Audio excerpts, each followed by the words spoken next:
Both Chinese and Indian troops have retreated 2 kilometers each along the line of actual control in the Galwan Valley, where 20 Indian and unknown number of Chinese soldiers were killed in a violent face-off last month. The disengagement between India and the People's Liberation Army happened as per the agreed terms in the Corps Commander meeting. With the retreat from both sides, a 4-kilometer no-man zone has been created.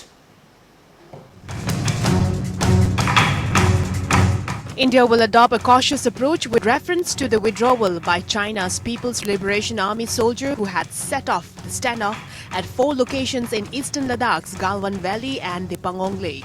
PLA has started troops withdrawal from the standoff sites at 3 locations in the Galwan Valley and is in the process of dismantling some structures on Finger 4, one of the 8 cliffs jutting out of the Sirjap range that overlooks the Pangong Lake.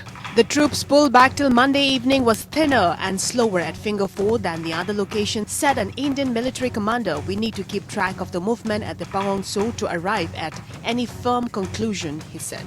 The army officer said PLA had been at a disadvantage in Galwan, Gogra and Hot Spring in terms of their military positions.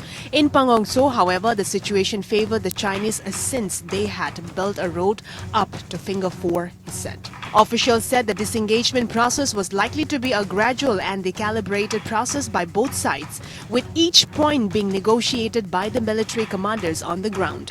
China was the first to start thinning its troops at the site of the June 15 bloody clash that killed soldiers on both sides. Local army commanders quickly relayed the information to the superiors once they were able to establish a trend. Just about at 8:45 a.m. on Sunday, Indian Army Chief General M.M. Narawane picked up the phone to inform Defence Minister Rajnath Singh.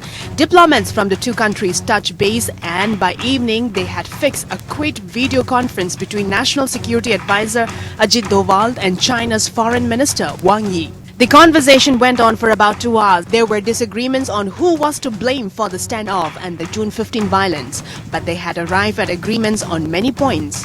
Doval told Wang that Beijing would need to restore the patrolling rights of the Indian Army on these 4 points to ensure peace and tranquility along the 1,597-kilometer line of actual control. Analysts insist that the litmus test of the success of the Doval-Wang conversation would be the restorations of the Indian patrolling rights on the north banks of the Pangong Lake.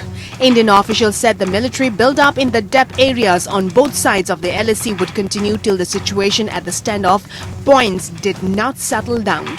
India has mobilized thousands of soldiers, fighter jets, attacks, helicopters, tanks and artillery guns to respond to the Chinese mobilization.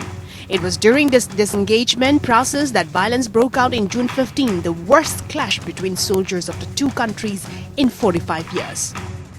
Bureau Report.